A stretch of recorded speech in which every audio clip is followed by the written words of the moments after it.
Farzandimga kolyaska o'tganda eng ko'p qatiga ahamiyat berishim kerak. Birinchisi bu baloni. Agar baloni kichkina bo'ladigan bo'lsa, notekis va chuqur yo'llarda qiynalishi mumkin.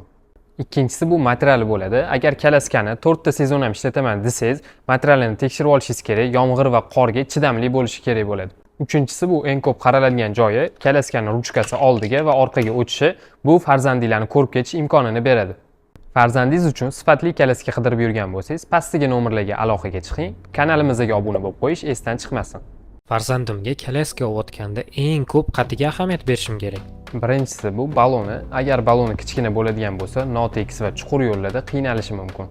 Ikkinchisi bu materiali bo'ladi. Agar kalaskani 4 ta sezon ham ishlataman desangiz, materialini tekshirib olishingiz kerak, yomg'ir va qorga chidamli bo'lishi kerak bo'ladi. Uchinchisi bu eng ko'p qaraladigan joyi, kalaskani ruchkasi oldiga va orqaga o'tishi. Bu farzandinglarni ko'rib ketish imkonini beradi.